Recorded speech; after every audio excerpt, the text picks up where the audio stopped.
Hello दोस्तों, मैं माधुरी आप सबका स्वागत करती हूँ छोटे से प्यारे से चैनल पे जीवन उन्नति पथ पे। आज हम लोग पढ़ेंगे पॉलिटी से पढ़ेंगे। थोड़ा सा क्विक रिवीजन करेंगे, उसके बाद फिर हम लोग उससे संबंधित क्वेश्चन सॉल्व करेंगे। तो हम लोग देखते हैं राज्य के नीति निर्देशक तत्व भाग 4 अनुच्छेद 36 से 51 तक में दिया हुआ है। आयरलैंड के संविधान से लिया गया है राज्य के नीति निर्देशक तत्व।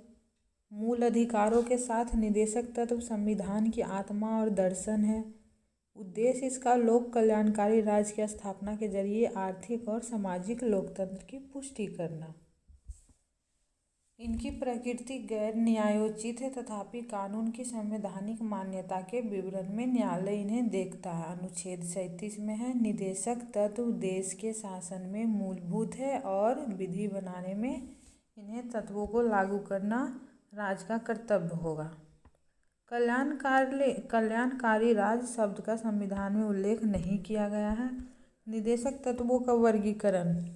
समाजवादी सिद्धांत समाजवाद के आलोक में है या लोकतांत्रिक समाजवादी राज्य का खाका खींचते हैं, जिनका लक्ष्य सामाजिक एवं आर्थिक न्याय प्रदान कराना है। इसमें शामिल अनुच्छेद 38 है लोक कल्याण की अभिवृद्धि के लिए सामाजिक, आर्थिक और राजनीतिक न्याय द्वारा सामाजिक व्यवस्था सुनिश्चित करना। 44वें संशोधन द्वारा आय, प्रतिष्ठा, सुविधाओं और अवसरों की असमानता को समाप्त करने का प्रावधान जोड़ा गया है। अनुच्छेद 39A का को में है सभी नागरिकों को जीविका के पर्याप्त साधन प्राप्त कराने का अधिकार। 42वें संविधान संशोधन द्वारा इसमें गरीबों को मुफ्त कानूनी सहायता का प्रावधान जोड़ा गया है। सामूहिक हित के लिए समुदाय में भौतिक संसाधनों का सम वितरण। अनुच्छेद 39 का गो में धन और उत्पादन के साधनों का संकेंद्रण। घ में समान काम के लिए समान वेतन और ड़ में कर्मकारों के स्वास्थ्य और शक्ति तथा बलों के सुकुमार अवस्था दुरुपयोग से संरक्षण। बालकों को स्वास्थ्य विकास के अवसर पर 42वें संशोधन द्वारा जोड़ा गया।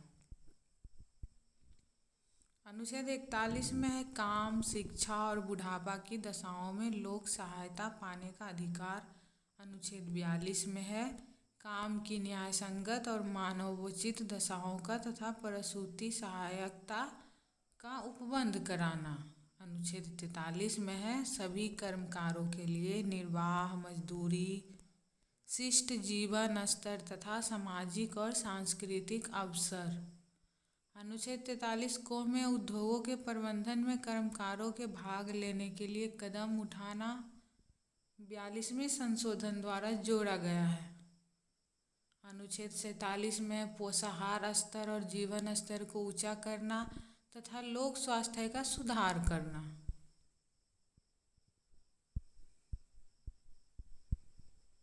गांधीवादी सिद्धांत के अंतर्गत आता है अनुच्छेद 40, 43 और 43B।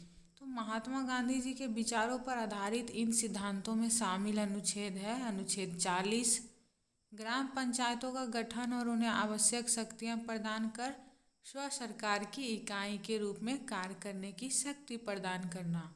अनुच्छेद 43 ग्रामीण क्षेत्रों में कुटीर उद्योग व्यक्तिगत या सहकारी के आधार पर कुटीर उद्योगों को प्रोत्साहन करना। अनुच्छेद 43B सहकारी समितियों के स्वैच्छिक गठन, स्वायत्त संचालन, लोकतांत्रिक नियंत्रण तथा व्यावसायिक प्रबंधन को बढ़ावा देना 57वें संशोधन द्वारा जोड़ा गया। अनुच्छेद 46 में है अनुसूचित जाति एवं जनजाति और समाज के कमजोर वर्गों के शैक्षणिक एवं आर्थिक हितों को प्रोत्साहन और सामाजिक अन्याय एवं शोषण के सुरक्षा। अनुच्छेद 47 में है स्वास्थ्य के लिए नुकसानदायक नशीली दवाओं, मदिरा, ड्रग के औषधियों प्रयोजनों से भिन्न उपभोग पर प्रतिबंध। अनुच्छेद 48 में है गाय, बछड़ा व अन्य दुधारू पशुओं की बलि पर रोक और उनकी नस्लों में सुधार को प्रोत्साहन करना।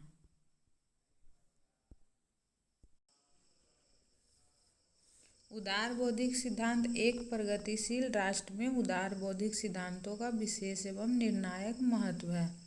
अनुच्छेद 44 में है देश में एक समान सिविल संहिता को लागू करना, और अनुच्छेद 45 में है 14 वर्ष तक की आय वाले बालकों को निःशुल्क और अनिवार्य शिक्षा देना।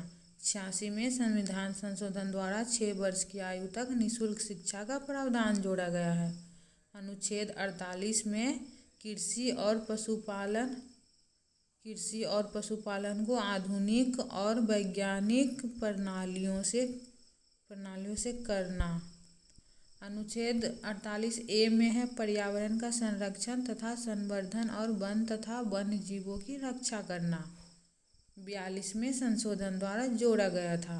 अनुच्छेद 49 में है राष्ट्रीय महत्व वाले घोषित किए गए स्मारक या स्थल या वस्तु का संरक्षण। अनुच्छेद 50 में है न्यायपालिका को कार्यपालिका से पृथक करना। अनुच्छेद 51 में है इसमें निम्नलिखित प्रावधान शामिल है। क्या क्या शामिल है देखते हैं।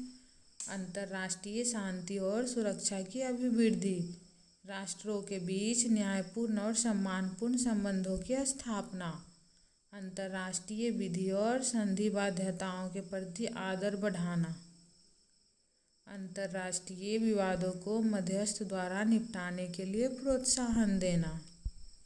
अब क्या है, निदेशक तत्वों पर विभिन्न विद्वानों के विचार। देखते हैं कौन कौन से विद्वानों का क्या क्या विचार है। के.टी. शाह जो है, राज्य का नीति निदेशक तत्व एक ऐसा चेक है जो बैंक की सुविधा अनुसार अदा की जाएगी, अतिरेक कर्मकांडी। के.टी. शाह ऐसा बोलते हैं राज्य के नीति निदेशक तत्व को। टी.टी. कृष्णमाचारी जो है वो बोलते हैं भावनाओं का अस्थायी कूड़ा घर है और कुछ नहीं। के.सी. वेयर जो है बोलते हैं लक्ष्य एवं आकांक्षाओं का घोषणा पत्र। सर आइवर जेनिंग्स कर्मकांडी आकांक्षा इन तत्वों का कोई नियमित प्रतिमान दर्शन नहीं है, ये तत्व समाजवाद के बिना फेबियन समाजवाद है। के संथानम कहते हैं इन तत्वों से केंद्र और राज्यों के बीच संवैधानिक टकराव होगा। ग्रेनविल ऑस्टिन कहते हैं निदेशक तत्व और अधिकार संविधान की मूल आत्मा है। डॉक्टर अंबेडकर कहते हैं निदेशक तत्व विधायिका और कार्यपालिका के लिए अनुदेश है। बी.एन. राव कहते हैं निदेशक तत्व राज्य प्राधिकारियों के लिए नैतिक आवश्यकता और शैक्षणिक मूल्य है। मूल अधिकारों और निदेशक तत्वों में टकराव पर सुप्रीम कोर्ट के विचार।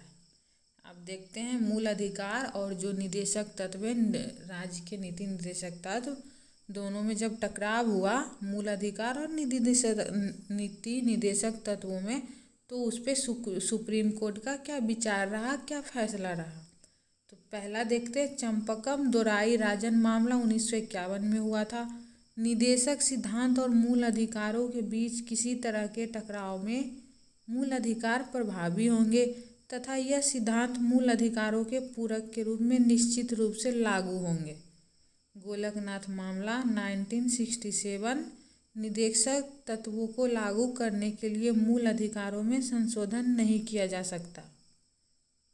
और 25वां संशोधन अधिनियम 1971 में क्या हुआ, अनुच्छेद 39 ख एवं ग में वर्णित समाजवादी तत्वों को लागू करने वाले विधि को इस आधार पर अवैध घोषित नहीं किया जा सकता है कि वह अनुच्छेद 14, 19 और 31 द्वारा प्रदत्त मूल अधिकारों का उल्लंघन है। 42वां संविधान संशोधन 1976, इसमें निदेशक तत्व की प्राथमिकता और सर्वोच्चता को मूल अधिकार 14, 19 और 31 पर प्रभावी बनाया गया। हालांकि इस विस्तार को मिनर्वा मिल्स मामले में असंवैधानिक और अवैध घोषित कर दिया गया था। मिनर्वा मिल्स मामला 1980 का है। कोर्ट ने यह व्यवस्था दी कि निदेशक तत्व मूल अधिकारों के अधीनस्थ है। भारतीय संविधान मूल अधिकारों और निदेशक तत्वों के बीच संतुलन के रूप में है। यह आपस में सामाजिक क्रांति के वादे से जुड़े हुए हैं। ये एक रथ के दो पहियों के समान है तथा एक दूसरे पर लादने से संविधान की मूल भावना बाधित होती है। मूल भावना और संतुलन संविधान के बुनियादी ढांचे की आवश्यकता विशेषता है। निदेशक तत्वों के तय लक्ष्य को मूल अधिकारों को प्राप्त किए बगैर प्राप्त नहीं किया जा सकता। मौलिक अधिकार एवं नीति निदेशक सिद्धांत में अंतर। नीति निदेशक सिद्धांत में क्या क्या है और मौलिक अधिकार में क्या क्या हम लोग देख लेते हैं। आयरलैंड के संविधान से लिया गया है, पहला अंतर तो यही है। नीति निदेशक सिद्धांत जो है आयरलैंड के संविधान से लिया गया है और मौलिक अधिकार जो है यूएसए के संविधान से लिया गया है। नीति निदेशक सिद्धांत संविधान के भाग 4 में है और मौलिक अधिकार संविधान का भाग 3 में है। लागू करने के लिए न्यायालय नहीं जाया जा सकता नीति निदेशक सिद्धांत के लिए, और मौलिक अधिकार के लिए न्यायालय की शरण में ले जा सकते हैं। समाज की भलाई के लिए ये नीति निदेशक सिद्धांत जो है समाज की भलाई के लिए है, राजनीतिक मान्यता के लिए है। और मौलिक अधिकार व्यक्ति के अधिकारों के लिए है, कानूनी मान्यता के लिए है। नीति निदेशक सिद्धांत सरकार के अधिकारों को बढ़ाता है सकारात्मक रूप से, और मौलिक अधिकार जो है सरकार के महत्व को घटाता है नकारात्मक रूप से। नीति निदेशक सिद्धांत सरकार के द्वारा लागू करने के बाद ही नागरिक को प्राप्त होता है, और मौलिक अधिकार नागरिकों को स्वतः प्राप्त होती है। मौलिक कर्तव्य भाग 4 का को अनुच्छेद 51 का को 1976 में स्वर्ण समिति के सिफारिश पर लागू सोवियत संघ के संविधान से लिया गया है।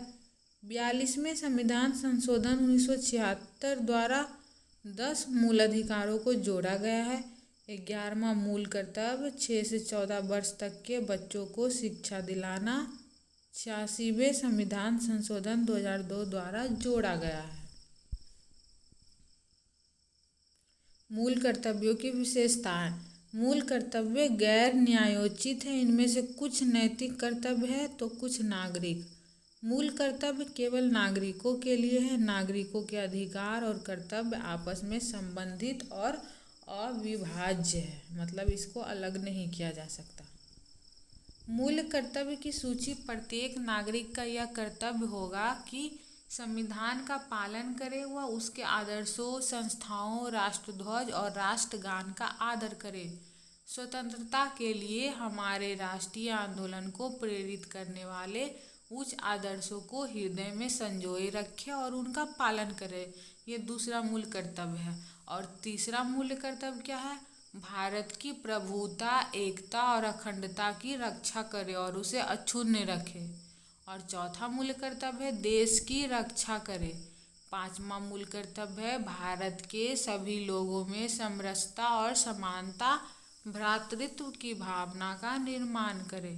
और 6ठा मूल कर्तव्य है हमारी सामाजिक सांस्कृतिक की गौरवशाली परंपरा का महत्व समझें और उसका परीक्षण करें। 7वां मूल कर्तव्य है प्राकृतिक पर्यावरण की रक्षा और उसका संवर्धन करें। 8वां मूल कर्तव्य है वैज्ञानिक दृष्टिकोण और ज्ञान अर्जन की भावना का विकास करें। 9वां मूल कर्तव्य है सार्वजनिक संपत्ति को सुरक्षित रखें। और 10वां है व्यक्तिगत एवं सामूहिक गतिविधियों के सभी क्षेत्रों में उत्कर्ष की ओर बढ़ने का सतत प्रयास करें। 11वां मूल कर्तव्य है माता पिता या संरक्षक द्वारा 6 से 14 वर्ष के बच्चों हेतु प्राथमिक शिक्षा प्रदान करना। अब हम लोग इससे संबंधित क्वेश्चन देखते हैं। कौन सा एक आदेश किसी व्यक्ति को गैर कानूनी रूप से बंदी बनाए जाने पर उसकी स्वतंत्रता सुनिश्चित करने के लिए उच्चतम न्यायालय द्वारा जारी किया गया है? बंदी प्रत्यक्षीकरण, हेबियस कॉर्पस। संस्थाएं और संघ बनाने का अधिकार किस प्रकार का अधिकार है? केवल नागरिकों के लिए गारंटित स्वतंत्रता का अधिकार है। भारत के संविधान के अनुसार प्रतिषेध रिट किस आदेश से संबंधित है? न्यायिक और न्यायिक प्राधिकारी के खिलाफ दिया गया आदेश। और अवर न्यायालय को किसी विशिष्ट मामले में जहां उसे विचार करने की अधिकारिता नहीं है कार्यवाही करने से रोकना। 1 और 2 इसका हो जाएगा आंसर, ऑप्शन ए। कौन सा ऐतिहासिक मामला यह तय करता है कि पदोन्नति में आरक्षण को अनुमति नहीं है? इंदिरा साहनी मामला 1992।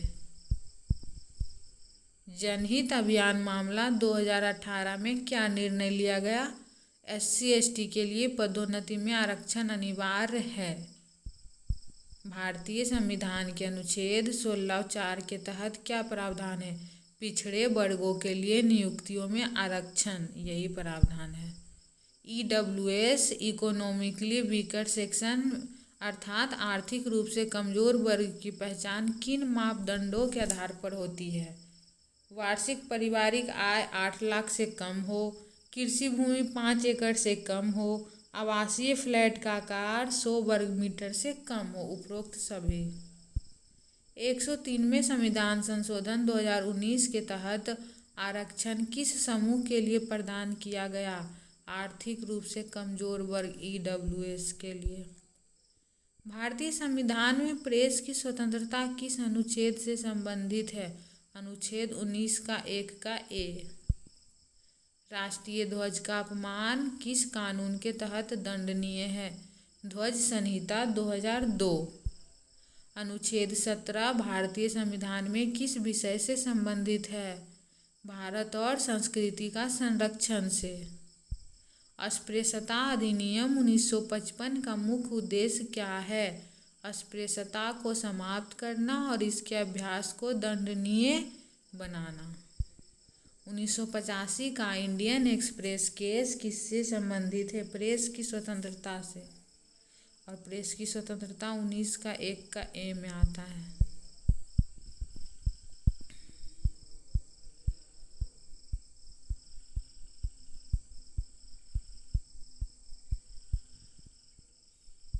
ये सब क्वेश्चन अभी नहीं हुआ है, जब होगा तो करवा दिया जाएगा।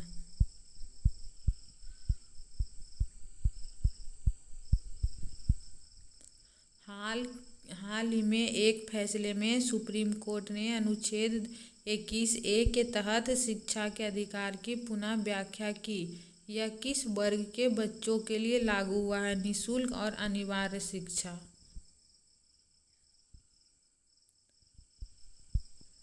अनुच्छेद 32 को किस रूप में जाना जाता है, जिसे हाल ही में सुप्रीम कोर्ट ने जीवंत अधिकार कहा है? संविधान का संरक्षक। कोविड-19 महामारी के दौरान राज्य द्वारा किस मौलिक अधिकार पर रोक लगाई गई थी? अनुच्छेद 19 का 1 का B शांतिपूर्वक एकत्र होने का अधिकार।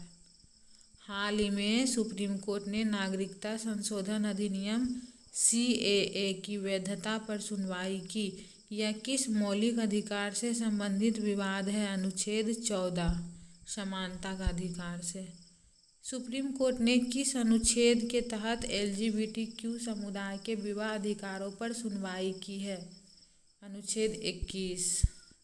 किस राज्य ने हाल ही में धर्मांतरण विरोधी कानून पारित किया, जो अनुच्छेद 25 के तहत धार्मिक स्वतंत्रता के अधिकार से संबंधित है? उत्तर प्रदेश। सुप्रीम कोर्ट ने हाल ही में किस अनुच्छेद के तहत डिजिटल निजता को मौलिक अधिकार के रूप में मान्यता दी है? अनुच्छेद 21 के तहत। किस राज्य ने हिजाब पहनने पर प्रतिबंध लगाया, जो अनुच्छेद 19 और 25 के तहत अधिकारों से संबंधित विवाद का कारण बना? कर्नाटक। हाल ही में किस राज्य ने हिजाब पहनने पर प्रतिबंध लगाया, जो अनुच्छेद 19 और 25 के तहत अधिकारों से संबंधित विवाद का कारण बना? कर्नाटक। Question repeated.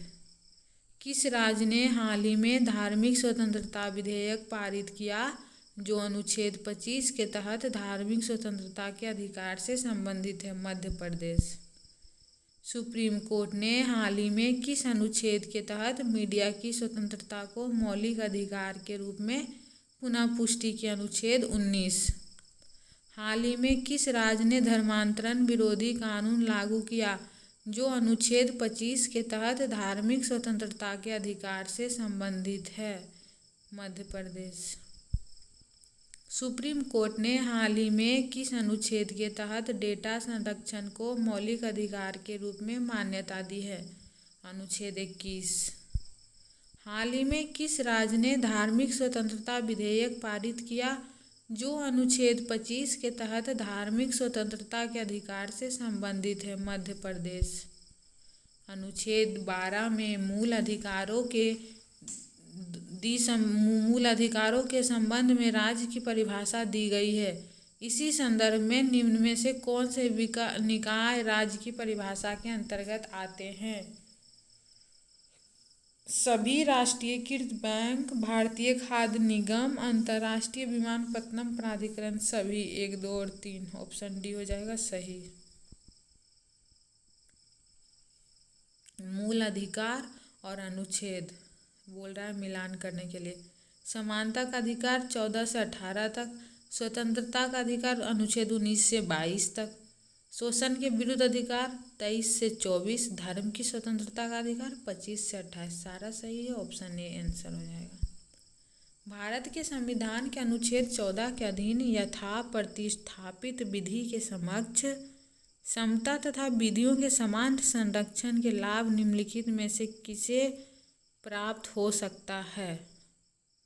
भारत में रहने वाले सभी भारतीय नागरिकों को, विदेशों में रहने वाले सभी भारतीय नागरिकों को, भारत के राज क्षेत्र के अंदर रहने वाले विदेशियों को, भारत में जन्मे सभी नागरिकों को।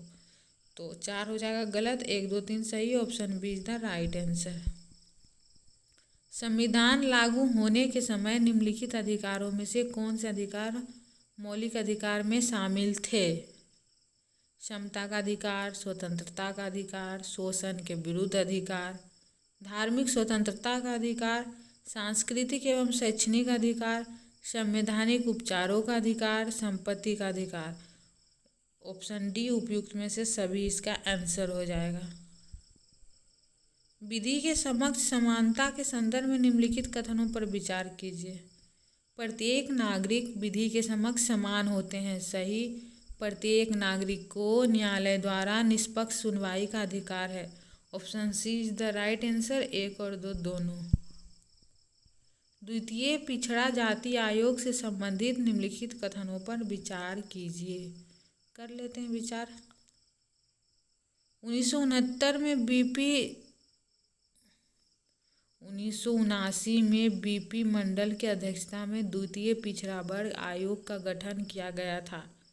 इस आयोग को सामाजिक एवं शैक्षणिक रूप से पिछड़े वर्गों की पहचान के लिए मापदंड तय करने का, उनका पिछड़ापन दूर करने के उपाय सुझाने का जिम्मा दिया गया। इस आयोग ने अपनी रिपोर्ट में सरकारी नौकरियों में सामाजिक और शैक्षणिक रूप से पिछड़े वर्गों के लिए 27% आरक्षण देने की सिफारिश की थी। सभी सत्य है, इसका आंसर हो जाएगा ऑप्शन डी। भारत के संविधान के तहत निम्नलिखित में से कौन सा एक मौलिक मूल अधिकार नहीं है? समता का अधिकार है, स्वतंत्रता का अधिकार है, शोषण के विरुद्ध अधिकार है, नागरिकता का अधिकार नहीं है। ऑप्शन सी हो जाएगा सही। मद्रास राज्य बनाम चंपकम दोराईराजन 1951 के मुकदमे में भारतीय सर्वोच्च न्यायालय के निर्णय के परिणाम स्वरूप निम्नलिखित में से किस मौलिक अधिकार को संशोधित किया गया? भेदभाव के विरुद्ध अधिकार। भारत में शिक्षा के अधिकार के बारे में निम्नलिखित में से कौन से कथन सही है? 6 से 14 वर्ष की आयु के सभी बच्चों के लिए मुफ्त और अनिवार्य शिक्षा का प्रावधान होना चाहिए। सही। शिक्षा का अधिकार अधिनियम 2009 के प्रावधान की अनिवार्यता है कि विद्यालयों में योग शिक्षक और बुनियादी अवसंरचना अवश्य होनी चाहिए। सही। आर्थिक, सामाजिक और सांस्कृतिक पृष्ठभूमि के आधार पर बिना किसी भेदभाव के गुणवत्ता युक्त शिक्षा प्रदान की जानी चाहिए। सही। Option A is the right answer. 1, 2 और 3। सुमेलित करने बोल रहा है, करते हैं सुमेलित। अभियुक्तों और सजा पाए लोगों के अधिकार अनुच्छेद 22 में है। शिक्षा का अधिकार अनुच्छेद 21 का ए में है। शांतिपूर्ण ढंग से जमा होने का अधिकार अनुच्छेद 19 का 1 का बी में है। कोई भी पेशा चुनने एवं व्यापार करने का अधिकार अनुच्छेद 19 का 1 का जी में है। भारत के संविधान में शोषण के विरुद्ध अधिकार द्वारा निम्नलिखित में से कौन से परिकल्पित हैं? मानव देह व्यापार और बंधुआ मजदूरी बेगारी का निषेध है। बिल्कुल सही है, बंधुआ मजदूरी नहीं करवा सकता है कोई किसी से, मानव देह व्यापार भी नहीं कर सकता। अस्पृश्यता का उन्मूलन नहीं, ये नहीं है। अल्पसंख्यकों के हितों की सुरक्षा, ये नहीं है। कारखानों और खदानों के बच्चों में नियोजन का निषेध, ये भी है। शोषण के विरुद्ध अधिकार में 2 अधिकार शामिल है, 1 और 4। ऑप्शन सी हो जाएगा सही। भारत में निजता के अधिकार के संदर्भ में निम्नलिखित कथनों पर विचार कीजिए। करते हैं विचार। भारत में इसे मौलिक और आत्यंतिक अधिकार के रूप में पहचान मिल गई। गलत। यह भारतीय संविधान के अनुच्छेद 21 से निर्गत होता है। सही। तो इसका आंसर मिल गया ऑप्शन 2। तो ऑप्शन सी हो जाएगा केवल 2। तो आगे बढ़ते हैं। अनुच्छेद 18 उपाधियों का अंत के संदर्भ में निम्नलिखित कथनों पर विचार कीजिए। यह केवल भारत के नागरिक को राष्ट्रपति की सहमति के बिना राज्य के अधीन लाभ के पद को धारण करते हुए किसी विदेशी राज्य से उपाधि स्वीकार करने से प्रतिबंधित करता है। यह राज्य द्वारा वंशानुगत पद को छोड़कर किसी को कोई भी उपाधि प्रदान किए जाने पर रोक लगाता है। इसका आंसर हो जाएगा ना तो 1 ना ही 2, कोई सही नहीं है।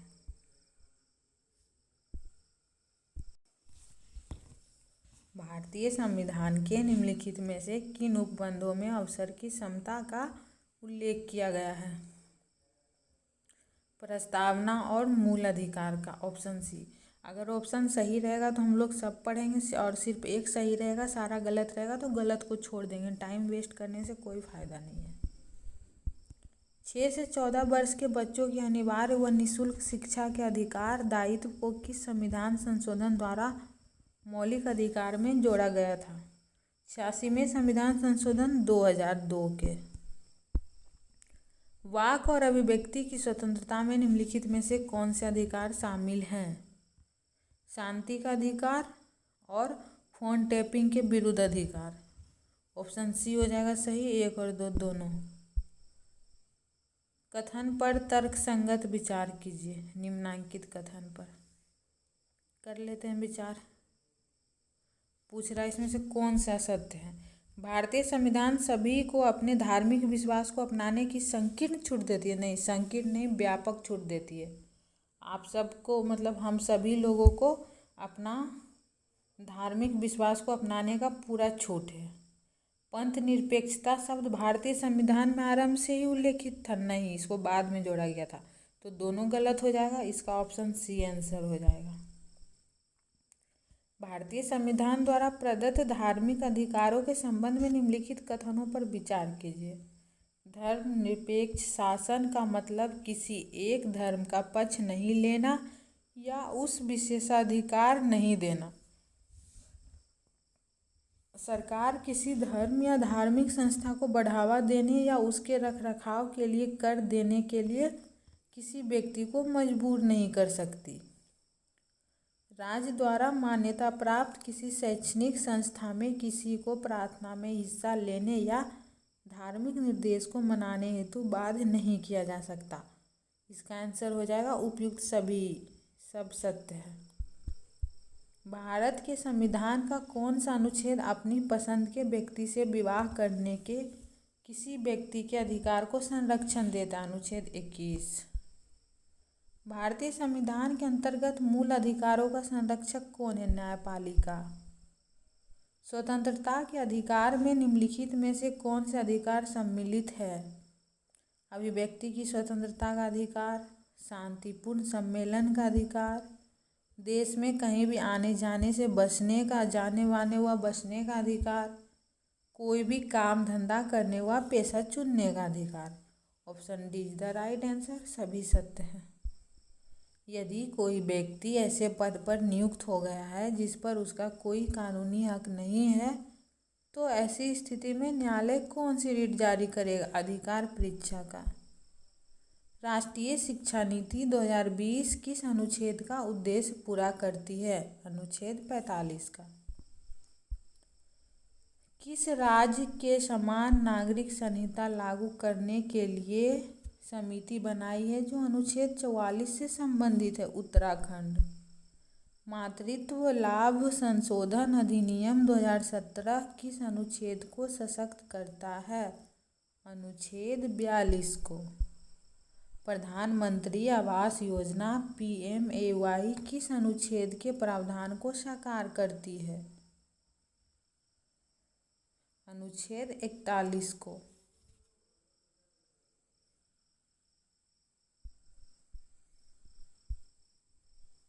स्वच्छ भारत मिशन का शुभारंभ किस अनुच्छेद के प्रावधान को पूरा करने के लिए किया गया था? अनुच्छेद 48A। किस अनुच्छेद के तहत राष्ट्रीय ग्रामीण आजीविका मिशन NRLM ने ग्रामीण विकास में योगदान दिया? अनुच्छेद 43। मेक इन इंडिया पहल का उद्देश्य किस अनुच्छेद के प्रावधान को साकार करना है? अनुच्छेद 43। प्रधानमंत्री जन आरोग्य योजना PMJAY का उद्देश्य किस अनुच्छेद को सशक्त करना है? अनुच्छेद 47। राष्ट्रीय खाद्य सुरक्षा अधिनियम 2013 का उद्देश्य किस अनुच्छेद के प्रावधानों को साकार करना है? अनुच्छेद 47। अनुच्छेद 48A के तहत पर्यावरण संरक्षण का प्रयास किस अभियान के माध्यम से किया जा रहा है? अगर इसमें रहता उपयुक्त में से एक से अधिक तो हो जाएगा अधिक इसका। जल जीवन मिशन, नमामि गंगे, स्वच्छ भारत अभियान। लेकिन अगर किसी एक को मानना होगा, सब एक ही जगह दिया हुआ है तो मानेंगे हम लोग नमामि गंगे को, ऑप्शन बी को। राज्य के नीति निर्देशक सिद्धांतों को भारतीय संविधान में शामिल किए जाने का उद्देश्य क्या है? सामाजिक और आर्थिक प्रजातंत्र को स्थापित करना। राज्य के नीति निर्देशक सिद्धांत के निम्नलिखित अनुच्छेदों में से कौन सा अंतर्राष्ट्रीय शांति और सुरक्षा के संवर्धन से संबंधित है? अनुच्छेद 51। मिलान करने बोल रहा है संविधान के अनुच्छेद और उसका विषय। अनुच्छेद 40 में है ग्राम पंचायतों का गठन, 41 में है काम करने का अधिकार, 44 में है समान नागरिक संहिता और कृषि एवं पशुपालन है अनुच्छेद 48 में। तो इसका आंसर हो जाएगा ऑप्शन ए। कौन संविधान के 42वें संशोधन द्वारा नीति निर्देशक तत्वों में नहीं जोड़ा गया? समान आचार संहिता नहीं जोड़ा गया। राज्य के नीति निर्देशक तत्व सहज अध्ययन के लिए निम्न में से कौन से भागों में विभाजित किए जा सकते हैं? समाजवादी, उदार बौद्धिकतावादी, गांधीवादी, सभी में। Option D is the right answer. राज्य के नीति निर्देशक सिद्धांत एक ऐसा चेक है जो बैंक की सुविधा अनुसार अदा किया जाता है। किसने कहा था? डॉक्टर राजेंद्र प्रसाद ने। किन निकायों द्वारा राज्य के नीति निर्देशक तत्वों का पालन किया जाता है? राज्य कार्यपालिका, राज्य विधायिका, संघ कार्यपालिका और जीवन बीमा निगम। ऑप्शन डी हो जाएगा इसका 1, 2, 3 और 4 सभी। मिनर्वा मिल्स मामले में 42वें संशोधन के न्यायिक पुनरावलोकन के बाद निम्नलिखित में से कौन से नीति निर्देशक तत्व को अनुच्छेद 14, 19, 21 के मौलिक अधिकारों पर अधिमान्यता प्राप्त हुई है? तो जो सही है बस उसी को देख लेंगे। अनुच्छेद 39 खोज, जिसके तहत समुदाय के भौतिक संसाधनों का स्वामित्व और नियंत्रण इस प्रकार बटा है जिससे सामूहिक हित का सर्वोत्तम रूप से साधन हो। और 3 में है इसका अनुच्छेद 39 गो, जिसके तहत आर्थिक व्यवस्था इस प्रकार चले जिससे धन और उत्पादन साधनों का सर्वसाधारण के लिए अहितकारी संकेंद्रण न हो। ऑप्शन बी हो जाएगा इसका 2 और 3 सही। भारतीय संविधान के अंतर्गत निम्नलिखित में से कौन से मूल कर्तव्य नहीं है? लोक चुनाव में मतदान करना, ये मूल कर्तव्य नहीं है। भारतीय संविधान में निम्नलिखित में से किस समिति के सिफारिश पर भाग 4 का ए मूल कर्तव्यों को शामिल किया गया। स्वर्ण समिति ऐसी प्रथाओं का त्याग करे जो स्त्रियों के सम्मान के विरुद्ध है, संबंधित है मूल कर्तव्य से। 42वें संविधान संशोधन अधिनियम 1976 द्वारा किस अनुच्छेद के तहत मूल कर्तव्य को जोड़ा गया? अनुच्छेद 51A। भारत की प्रभुत्व, एकता और अखंडता की रक्षा करे और उसे अक्षुण्ण रखे, यह उपबंध किस में किया गया है? मूल कर्तव्य में। मौलिक कर्तव्यों के संबंध में निम्नलिखित कथनों पर विचार कीजिए। 6 से 14 वर्ष की आयु के बच्चों को शिक्षा के अवसर पर उपलब्ध कराने का कर्तव्य 86वें संविधान संशोधन द्वारा जोड़ा गया। ऑप्शन बी केवल 2 सही है। भारतीय संविधान में मौलिक कर्तव्यों के रूप में उल्लेखित नहीं किया गया है, किसे नहीं किया गया है? सार्वजनिक संपत्ति की सुरक्षा करना मौलिक कर्तव्य 9 में है, हम लोग पढ़े थे, याद है। प्राकृतिक पर्यावरण की रक्षा और सुधार करना मौलिक कर्तव्य 7 में है। वैज्ञानिक दृष्टिकोण और ज्ञान अर्जन की भावना का विकास करना मौलिक कर्तव्य 8 में है। अंतर्राष्ट्रीय शांति और सुरक्षा को बढ़ावा देना ये कहीं नहीं है, ये आर्टिकल 51 में है, तो यही हो जाएगा आंसर इसका, ऑप्शन डी। भारतीय संविधान के किस अनुच्छेद में 42वें संविधान संशोधन विधेयक द्वारा मूल कर्तव्यों को सम्मिलित किया गया? अनुच्छेद 51A का ए में। निम्नलिखित में से कौन भारतीय संविधान के अंतर्गत मौलिक कर्तव्यों से सम्मिलित नहीं है? ग्राम पंचायतों के गठन में सहायता करना, ये आर्टिकल 40 में है, यही सम्मिलित नहीं है। देश की रक्षा करना एवं राष्ट्र की सेवा करना, ये सम्मिलित है, ये 4 नंबर पे है। और 6 में है हमारी सामाजिक सांस्कृतिक की गौरवशाली परंपरा का महत्व समझना और उसका परिरक्षण करना। और 9 में है सार्वजनिक संपत्ति को सुरक्षित रखना एवं हिंसा से दूर रहना।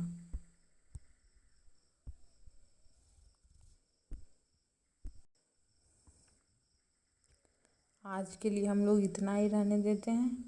अब नेक्स्ट वीडियो में मिलते हैं आप लोग से। तब तक के लिए आप लोग देखते रहिए, रिवीजन करते रहिए और शेयर भी कर दीजिए। मिलते हैं नेक्स्ट वीडियो में, तब तक के लिए धन्यवाद, नमस्कार।